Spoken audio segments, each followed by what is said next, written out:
Okay, hello students, welcome to Bioadvisor classes. My name is Pradeep Kumar. ठीक है, तो हम पढ़ रहे थे मोलिकुलर बेसिस ऑफ इनहेरिटेंस. तो पिछले 5-6 लेक्चर में हमने क्या पढ़ा है, स्ट्रक्चर ऑफ डीएनए. एंड ये कैसे हम बात कर रहे थे कि ये कैसे पता लगा कि डीएनए ही वो मटेरियल है जो करैक्टर को ट्रांसफर करता है one generation to next generation. तो लास्ट लेक्चर में हमने बात करी थी बैक्टीरियल ट्रांसफॉर्मेशन एक्सपेरिमेंट की, which is given by Frederick Griffith. और फाइनली एक्सपेरिमेंट जो प्रूव किया था कि DNA act as genetic material, वो उसके 3 स्टूडेंट्स थे, एवेरी, मैकलियोड, मैककार्थी ने बताया था.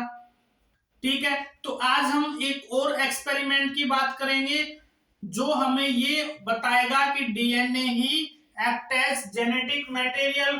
ठीक है, उसको हम बोलते हैं bacteriophage experiment. So this bacteriophage experiment given by 2 scientists, Hershey and Chase, in 1952. Clear? Date and name of scientist also very important. तो इस एक्सपेरिमेंट में डिटेल में जाने से पहले तो हमें यही पता होना चाहिए कि what are the meaning of bacteriophage. Bacteriophage का मतलब क्या है, क्या होता है इसका मतलब. तो bacterio means bacteria, fag means जो बैक्टीरिया को डाइजेस्ट कर दे या जो बैक्टीरिया को किल करे या फिर जो बैक्टीरिया को इन्फेक्शन दे. मतलब ऐसा ऑर्गेनिज्म जो बैक्टीरिया को बीमारी पैदा कर दे उसको हम बोलते हैं बैक्टीरियोफेज एक्सपेरिमेंट. ये तो हमें पता है कि जो बैक्टीरिया होता है वो सभी को बीमारी पैदा कर सकता है, लेकिन एक ऐसा ऑर्गेनिज्म भी है जो बैक्टीरिया को भी बीमारी पैदा कर सकता है, वो होते हैं वायरसेस. तो what are the bacteriophage? Bacteriophage means such virus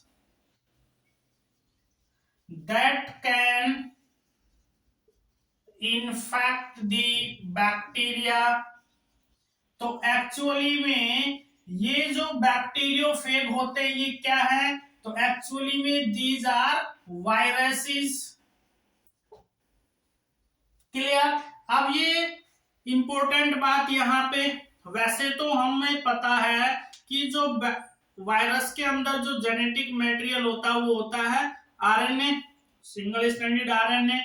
लेकिन यहाँ पे याद रखने वाली बात ये है कि जो बैक्टीरियोफेज होते हैं इनके अंदर जो डीएनए होता है वो होता है डबल. इनके अंदर जो जेनेटिक मटेरियल होता है वो होता है डबल स्ट्रैंडेड डीएनए. ठीक है, कंफ्यूज नहीं करना है. इन जनरल अगर वायरस की बात करें तो मोस्ट ऑफ द वायरस में जो जेनेटिक मटेरियल होता है वो सिंगल स्ट्रैंडेड आरएनए होता है. For example like tobacco mosaic virus, HIV virus, retrovirus, so many viruses are there which have single stranded RNA as a genetic material. लेकिन यहाँ पे कंफ्यूज नहीं करना है कि जो बैक्टीरियोफेज हैं उनके अंदर हमें जेनेटिक मटेरियल मिलेगा double stranded DNA. Clear? Okay, अब बात करते हैं हम आगे. ये तो हमें पता चला बैक्टीरियोफेज की डेफिनेशन. अब जो हर्शी एंड चेस थे उन्होंने ई कोलाई बैक्टीरिया को लेके अपना एक्सपेरिमेंट किया था, work on E coli bacteria. Clear? अब ऐसा बैक्टीरियोफेज जो ई कोलाई को इन्फेक्शन दे उसके लिए हम टर्म यूज करते हैं कोलीफेज. तो यहाँ पे एक टर्म और निकल के आती है कोलीफेज. कोलीफेज का मतलब क्या हो जाएगा, कि such virus that infect the E coli bacteria, उसको हम बोलेंगे कोलीफैग बैक्टीरियोफेग। नाउ अब ये जो कोलीफैग है इसकी भी डिफरेंट डिफरेंट फॉर्म्स मिलती हैं। For example T1, T2, T3, T4 so on, मतलब कोलीफैग की भी बहुत सारी फॉर्म्स मिलती हैं। तो इन सभी फॉर्म्स में से अगर हमें एक सेलेक्ट करना हो तो हम बात करेंगे T2 कोलीफैग की। जो T2 कोलीफैग होता है वो यूज किया गया था हर्शी एंड चेस के द्वारा अपने एक्सपेरिमेंट में। ठीक है, क्लियर। अब बात करते हैं कि उन्होंने अपना एक्सपेरिमेंट कैसे परफॉर्म किया था। तो इसके लिए हम एक बात और जानते हैं कि हमें पता है कि डीएनए के अंदर फास्फोरस होता है, सभी जानते हैं ये बात, और प्रोटीन के अंदर सल्फर होता है, ये भी कॉमन बात है। ठीक है, तो क्या होता है, इन्होंने भी यही कंसेप्ट यूज किया था कि हमें पता है कि each and every DNA molecule contain sulphur in its structure while each and every protein molecule contain sulfur in its structure। Clear. I think मैं दोनों बार एक ही बात बोल गया, लिखा ठीक है कि each and every DNA molecule contain phosphorus in its structure while each and every protein molecule contain sulfur in its structure। यही बात हर्शी एंड चेस ने अपने एक्सपेरिमेंट में यूज करी थी। तो जो हर्शी एंड चेस थे उन्होंने क्या किया कि जो कोलीफैग बैक्टीरियोफेग यूज किया था उसको उन्होंने ग्रो करवाया ऐसे कल्चर मीडियम में जिसमें उन्होंने रेडियो एक्टिव फॉस्फोरस और रेडियो एक्टिव सल्फर डाला हुआ था। ठीक है, तो अब नीट में यही क्वेश्चन पूछा जाता है कि हर्शी एंड चेस ने जो रेडियो एक्टिव यूज किए थे वो क्या थे। तो फॉस्फोरस 32, सल्फर 35। इंपॉर्टेंट क्वेश्चन है ये, आइसोटोप्स के नाम हमें पता होना चाहिए। ठीक है, तो देखते हैं मैकेनिज्म। तो सबसे पहले इन्होंने क्या किया था कि जो कोलीफैग यूज किए थे, जो वायरसेस यूज किए थे, इस वायरस को इन्होंने ग्रो करवा दिया ऐसे कल्चर मीडियम में, और उस कल्चर मीडियम में इन्होंने डाला हुआ था P32 और S35। ये दोनों आइसोटोप्स हैं, रेडियो एक्टिव हैं। ठीक है, क्यों ये रेडियो एक्टिव यूज किए? क्योंकि रेडियो एक्टिव को आइडेंटिफाई करना इजी होता है, चाहे एक्सरे फिल्म से यूज करो या इलेक्ट्रॉन माइक्रोस्कोप। वैसे तो नॉर्मली हम डीएनए को रिकॉग्नाइज नहीं कर सकते, ब्लैक एंड व्हाइट इमेज आती है या फिर हम उसको पहचान ही नहीं पाएंगे। लेकिन अगर डीएनए में कोई रेडियो एक्टिव आइसोटोप यूज हुआ है तो हम उसको क्लियरली पहचान सकते हैं। ठीक है, क्लियर। तो यहाँ पे क्या हुआ कि उस T2 कोलीफैग को ग्रो करवा दिया ऐसे कल्चर मीडियम में जिसके अंदर radio active phosphorus and radio active sulphur use किए गए थे। अब यहाँ पे एक क्वेश्चन हमारे पास ये आता है कि ये ही फॉस्फोरस और सल्फरी क्यों यूज किए इन्होंने, या कुछ और भी यूज कर सकते थे। ठीक है, तो यहाँ पे एक बात समझने वाली क्या है हमारे पास कि हमें पता है कि ये जो कोलीफैग है वो क्या है, virus. It is a type of virus, group of virus. और हमें पता है कि वायरस के अंदर सिर्फ दो ही चीज होती हैं, एक होता है जेनेटिक मटेरियल और दूसरा उसके अंदर होती है प्रोटीन कोट। क्लियर। तो दो चीजें वायरस के अंदर मेन होती हैं, genetic material, protein code. Genetic material हमें पता है कि इसके अंदर होगा डबल स्ट्रैंडेड डीएनए, ये सब कुछ हमें पता है। क्लियर? तो इसीलिए डीएनए में फॉस्फोरस मिलेगा, डीएनए में फॉस्फोरस प्रेजेंट होता है, और जो प्रोटीन कोट है, प्रोटीन के अंदर हमें सल्फर मिलेगा। ठीक है। अब इसीलिए इन्होंने यहाँ पे, क्योंकि वायरस में मिलती दो चीजें हैं, तो उन्हीं के अकॉर्डिंग इन्होंने यहाँ पे आइसोटोप्स यूज कर लिए। क्लियर? अब क्या हुआ कि जब ये कोलीफेग इस कल्चर मीडियम में ग्रो करेगा, अपनी नेक्स्ट जनरेशन प्रोड्यूस करेगा, तो यहाँ पे जो कोलीफेग का जो जेनेटिक मटेरियल आएगा, सपोज करो यहाँ पे हमारे पास जो डीएनए आएगा, उस डीएनए में जो फॉस्फोरस था वो P32 था, और यहाँ पे जो प्रोटीन कोड थी उसके अंदर S35 था। ठीक है। आफ्टर डिवीजन जो नए कोलीफेग बने, उनका जो जेनेटिक मटेरियल डीएनए था उसमें फॉस्फोरस P32 था, और जो प्रोटीन कोड थी उनमें सल्फर 35 था। क्लियर? Okay, good. तो अब हम देखते हैं कि हमारे पास ऐसे कोलीफेग आ गए जिनके अंदर रेडियो एक्टिव डीएनए और रेडियो एक्टिव कोड प्रेजेंट थी। ओके, तो अब हम एक बार स्ट्रक्चर देखते हैं बैक्टीरियोफेग की। क्लियर? तो स्ट्रक्चर एनसीईआरटी बुक में भी दी हुई है, और यहां एक बार हम इसको समझ भी लेते हैं। तो हमें पता है कि जो कोलीफेग है, बैक्टीरियोफेग है, उसमें जेनेटिक मटेरियल डीएनए कहाँ प्रेजेंट होता है, तो हमें पता होना चाहिए कि उसके हेड के अंदर प्रेजेंट होता है। तो suppose this is head of bacteriophage, कुछ ऐसा। ठीक है, ये कंप्लीट इसका कहलाएगा हेड।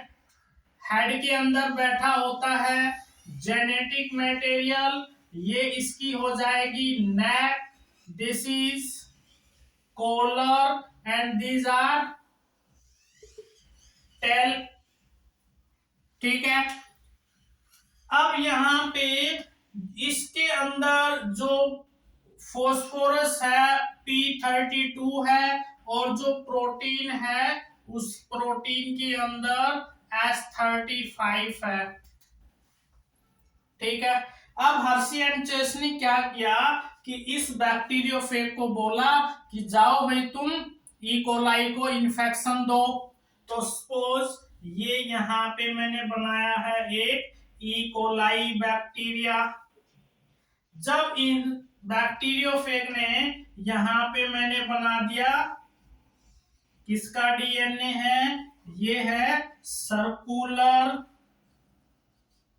डबल स्ट्रैंडेड डीएनए, और ये जो डीएनए है वो ई कोलाई का अपना डीएनए है। जैसे ही इस बैक्टीरियोफेग ने ई कोलाई को इन्फेक्शन दिया, तो इसने अपना ये जो डीएनए था जिसके अंदर P32 थी, वो यहाँ पे रिलीज कर दिया। ठीक है, फॉस्फोरस 32 वाला डीएनए ई कोलाई के अंदर रिलीज कर दिया। उसके बाद क्या हुआ कि ये जो डीएनए था ये इसके मेन जीनोम से बाइंड कर जाएगा। ठीक है, जब इसके मेन जीनोम से बाइंड कर जाएगा, उसके बाद क्या होगा कि ये जो ई कोलाई है जब 20 मिनट के बाद डिवाइड करेगा, क्योंकि ये अपने को पता है कि each and every E coli bacteria divide in 20 minute. हर एक E coli bacteria every 20 minute में डिवाइड करता है। तो ये ई कोलाई बैक्टीरिया भी जब डिवाइड करेगा तो अपनी नेक्स्ट प्रोजनी प्रोड्यूस करेगा। तो यहाँ पे सपोज करो कि 2 प्रोजनी प्रोड्यूस करी ई कोलाई ने। यहाँ पे इनके अंदर जब डीएनए को चेक किया गया तो ये जो ई कोलाई की 2 प्रोजनी आई हैं, इनके अंदर जब डीएनए को चेक किया गया तो उस डीएनए में सिर्फ यहाँ पे जो डीएनए था उस डीएनए में P32 को नोटिस किया गया। ठीक है, लेकिन जब यहाँ पे इनकी प्रोटीन को चेक किया गया तो इनके अंदर जो प्रोटीन थी उस प्रोटीन में जो सल्फर था वो नॉर्मल था, S35 नहीं था। ठीक है, तो मैं रिपीट करता हूं, यहाँ पे ये जो 2 प्रोजनी आई थी, इन प्रोजनी के अंदर जो डीएनए प्रेजेंट था उसको जब चेक किया गया तो वहां पे उस डीएनए में जो फास्फोरस था वो हमारे पास P32 था, जबकि इन्हीं प्रोजनी की जो प्रोटीन थी, इनके अंदर जो प्रोटीन थी उस प्रोटीन को चेक किया गया तो उस प्रोटीन के अंदर जो सल्फर था वो नॉर्मल वाला सल्फर था, S35 नहीं था। तो इससे क्या पता चला हमें?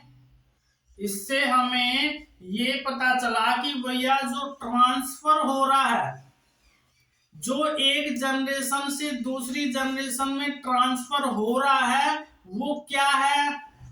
डीएनए है, प्रोटीन नहीं है। ठीक है, क्लियर? यही हमें पता करना था कि DNA act as genetic material which contain hereditary characters which transfer from parents to their children which carry parental character। यही हमें पता करना था। ठीक है, क्लियर? अब यहाँ पे अगर थोड़ा सा एनसीईआरटी के अकॉर्डिंग बात करें तो एनसीईआरटी में लिखा हुआ है भैया कि this experiment completes in 3 step. वो स्टेप्स की सीक्वेंस हमें याद रखनी है, एग्जाम में पूछी जाती है। What are 3 steps? First step हो जाएगा इन्फेक्शन, सेकंड स्टेप हो जाएगा ब्लेंडिंग, थर्ड स्टेप हो जाएगा सेंट्रीफ्यूगेशन। सीक्वेंस हमें बहुत अच्छी तरीके से पता होनी चाहिए, इसमें कोई गलती नहीं होनी चाहिए। ठीक है, समझ में आया बच्चों? तो फर्स्ट इन्फेक्शन करेगा, ब्लेंडिंग का मतलब होता है मिक्सिंग। ठीक है, पहले मिक्स करेगा डीएनए, फिर उसको हम सेपरेट आउट करेंगे। ब्लेंडर क्या होता है ना, जैसे ब्लेंडर आता है, हम घरों में भी यूज करते हैं, लस्सी वगैरह निकालते टाइम, लस्सी बनाते टाइम यूज करते हैं। ऐसे ही ब्लेंडिंग करेंगे, फिर सेंट्रीफ्यूगेशन करेंगे, आइडेंटिफाई करेंगे डीएनए का, तो उसी से हमें पता चलेगा। ठीक है ना? तो ये तीनों स्टेप सीक्वेंस में पता होना चाहिए हमें। हो सकता है सीक्वेंस पूछ ली जाए कभी भी एग्जाम में। क्लियर? तो इस एक्सपेरिमेंट ने भी हमें क्या बताया कि DNA act as genetic material, important step था। अब हम यहाँ पे बात करेंगे थर्ड जो एक्सपेरिमेंट हमारे पास आता है, टोबैको मोज़ेइक वायरस एक्सपेरिमेंट। तो यहाँ पे हम बात करेंगे थर्ड एक्सपेरिमेंट जो आता है टोबैको मोज़ेइक वायरस एक्सपेरिमेंट। जिसने ये बताया था कि RNA act as genetic material in few viruses.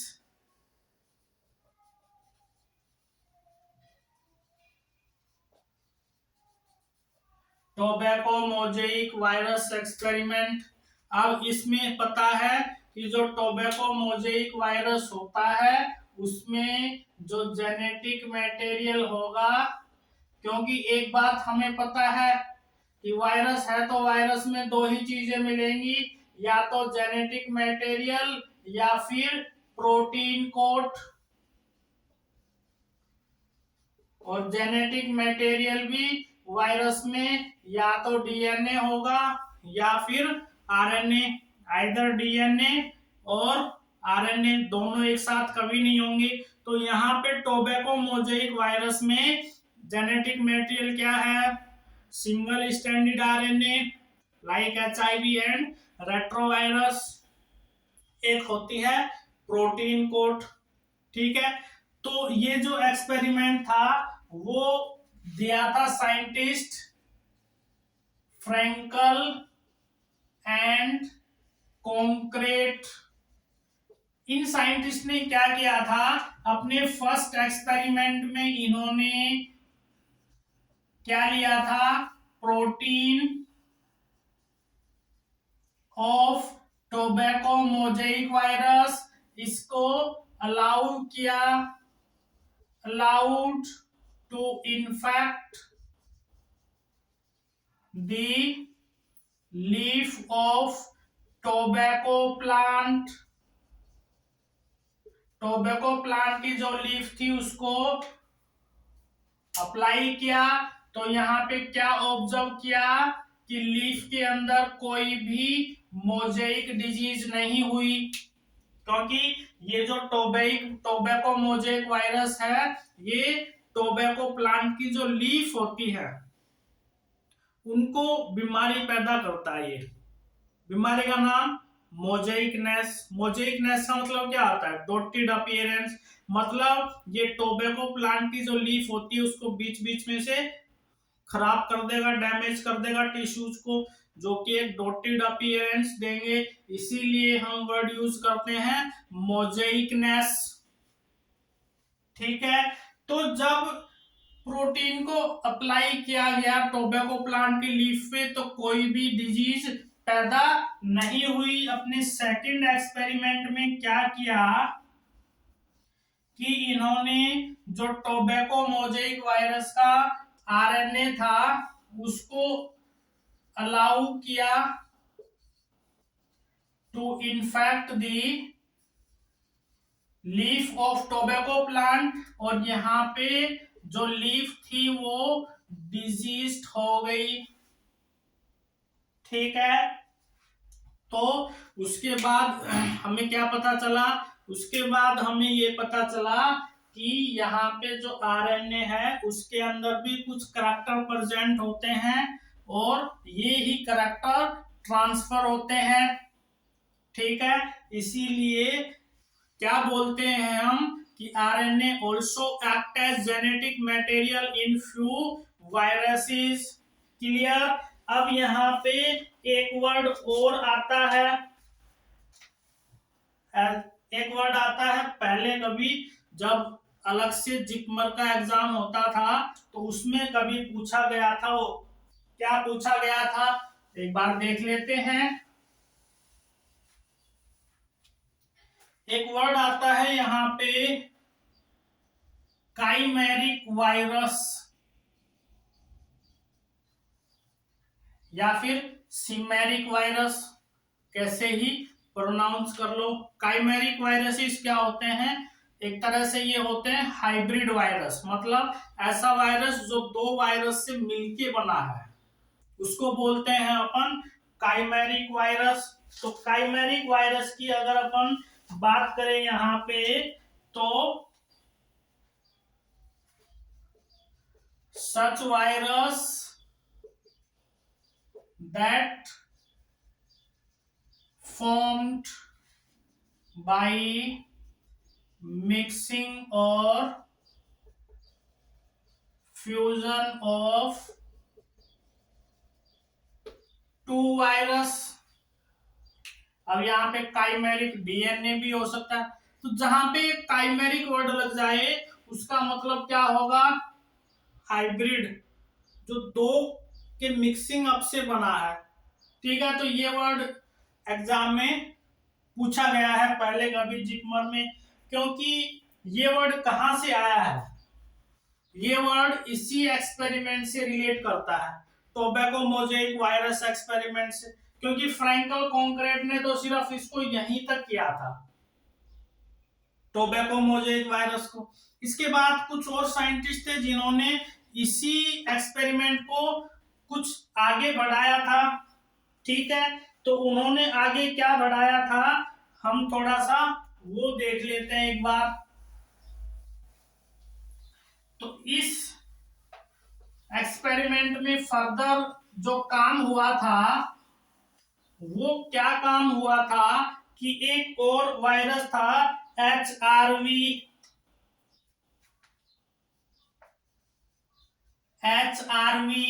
HRV means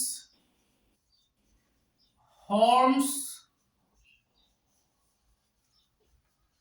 ribgrass virus.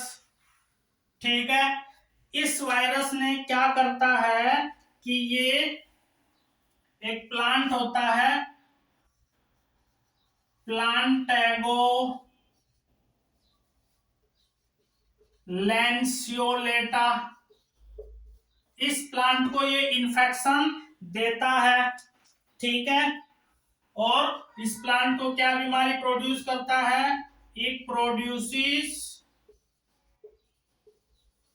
Ribgrass disease.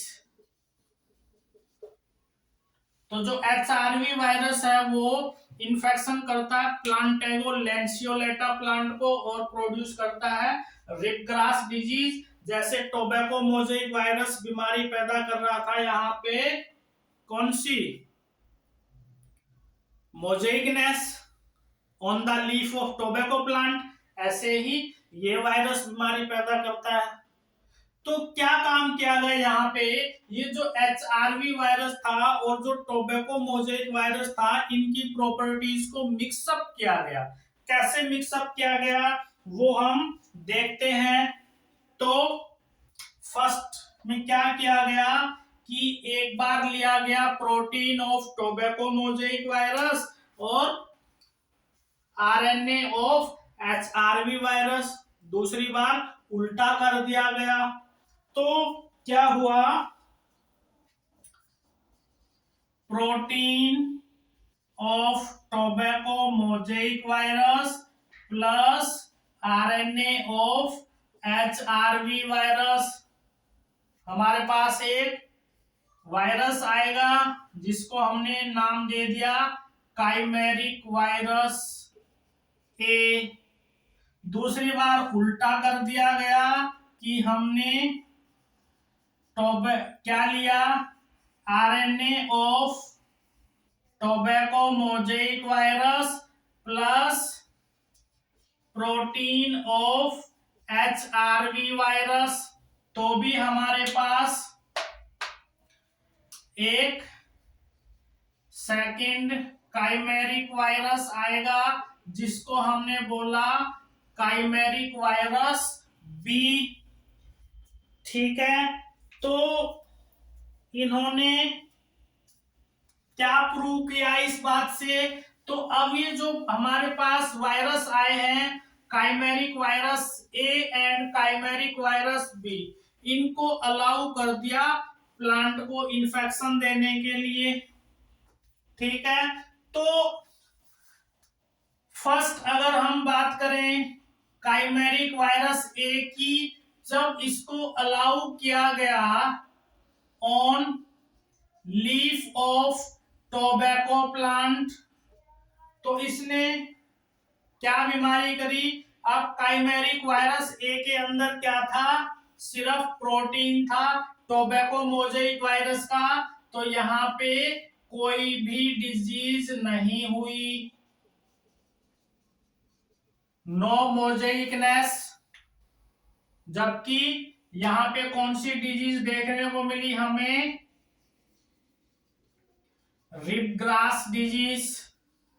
क्यों? क्योंकि ये जो एचआरवी का आरएनए था ये रिबग्रास डिजीज पैदा करता है। फिर हमने लिया काइमेरिक वायरस सेकेंड, इसको अलाउ किया टोबैको प्लांट के अंदर। अब हमें यहाँ पे क्या देखने को मिला, मोजेइकनेस डिजीज। तो इसका मतलब क्या कि जिस वायरस में जो न्यूक्लिक एसिड था उसके हिसाब से उसने बीमारी पैदा करी। ठीक है, तो बच्चों क्या बोल सकते हैं हम यहाँ पे, हम बोल सकते हैं कि आरएनए के अंदर भी कुछ जेनेटिक इंफॉर्मेशन होती है वायरसेस के अंदर, और उनमें ये जेनेटिक मटेरियल की तरह काम करता है। कोई दिक्कत नहीं, ठीक है, सब कुछ clear, okay.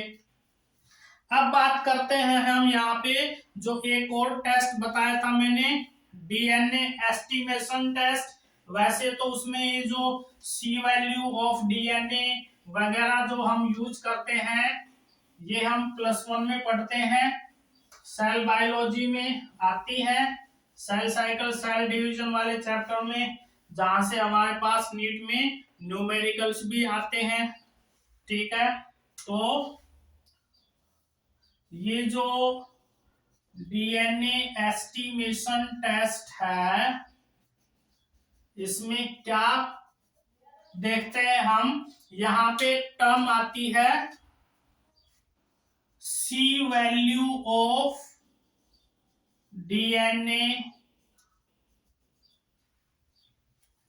What is the meaning of C value of DNA, इसके बारे में पता होनी चाहिए, इंपॉर्टेंट टर्म है।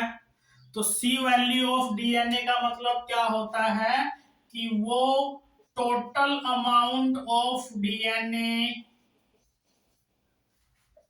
फाउंड इन या present in haploid genome of an organism. या फिर हम क्या बात करते हैं यहाँ पे, हमें पता है कि जो गैमीट्स होते हैं वो ही हैप्लॉइड होते हैं, तो हम क्या बोल सकते हैं कि total amount of DNA found in gametes. Clear, एक ही बात है। अब हमें पता है कि जो हैप्लॉइड कंटेंट होता है, हैप्लॉइड कंटेंट में जो अमाउंट ऑफ डीएनए होती है उसको रिप्रेजेंट करते हैं हम कैपिटल सी से।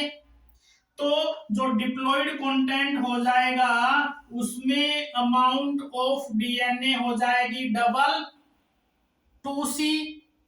अगर ये ही डीएनए जाएगा एस फेज में, सेल साइकिल के एस फेज में जाएगा, तो अमाउंट ऑफ डीएनए हो जाती है डबल, क्योंकि एस फेज में डीएनए रेप्लिकेट करता है, डीएनए अपने आप को डबल करता है। तो 2C से क्या हो जाएगी 4C, जबकि जो क्रोमोसोम नंबर रहते हैं वो सेम रहते हैं। यहां भी क्रोमोसोम नंबर 2n थे, यहां भी क्रोमोसोम नंबर 2n होंगे। क्रोमोसोम नंबर सेम रहते हैं, सिर्फ डीएनए की जो अमाउंट है उसमें चेंज आता है। तो ये बात कुछ साइंटिस्ट ने नोट करी। ठीक है, कि गैमीट में n था, या फिर जो नॉर्मल सेल थी उसमें डीएनए की अमाउंट 2C थी, फिर 4C हो गई, फिर 2C हो गई डॉटर सेल में। तो एक तरह से जो चेंज आ रहा है किस में आ रहा है, डीएनए में आ रहा है। इसका मतलब क्या कि अगर ये पैटर्न देखें तो ये पैटर्न से हमें ये पता लगता है कि डीएनए ही ट्रांसफर हो रहा है एक जनरेशन से दूसरी जनरेशन में, इसलिए ये ही जेनेटिक इंफॉर्मेशन कैरी करता है। तो इसके बेस पे भी हम बता सकते हैं कि DNA act as genetic material. ठीक है, तो ये जो 4 एक्सपेरिमेंट थे ये हमने बहुत अच्छी तरीके से समझे। ठीक है, इनमें हमें कोई डाउट नहीं होना चाहिए। क्लियर है? तो अभी तक हमने क्या पढ़ा? डीएनए के बारे में पढ़ा, इंट्रोडक्शन ऑफ डीएनए पढ़ा, डीएनए की स्ट्रक्चर को अच्छे से समझा, डीएनए या आरएनए इन दोनों में से कब कब कौन कौन जेनेटिक मटेरियल की तरह काम करेगा, ये हमने बहुत अच्छे तरीके से समझा। किस टॉपिक में से कैसे नीट में क्वेश्चन पूछे जा सकते हैं वो भी हमने बहुत अच्छे तरीके से समझा है। ठीक है बच्चों, तो इसके बाद यहाँ पे हम बात करेंगे अपने नेक्स्ट लेक्चर में कि इस ये हमें पता चला कि डीएनए आरएनए जेनेटिक मटेरियल है, लेकिन अगर कोई ये पूछे कि वाही DNA RNA act as genetic material, glucose या कार्बोहाइड्रेट लिपिड फैट इनको हमने जेनेटिक मटेरियल नहीं माना, तो ऐसा क्यों? क्या कुछ और क्राइटेरिया भी होते हैं जिसके बेस पे हम ये कह सकें कि डीएनए आरएनए जेनेटिक मटेरियल के रूप में बिल्कुल फिट बैठते हैं? ठीक है, तो वो प्रॉपर्टी हम देखेंगे अपने नेक्स्ट लेक्चर में। ठीक है बच्चों, क्योंकि जेनेटिक्स जो है बहुत इंपॉर्टेंट चैप्टर है, हम इसको बहुत ध्यान से पढ़ेंगे, बहुत अच्छे तरीके से समझेंगे, ईच एंड एवरी क्वेश्चन हमारे सॉल्व होने चाहिए यहां से। ठीक है, क्लियर? तो that's all for today, thank you.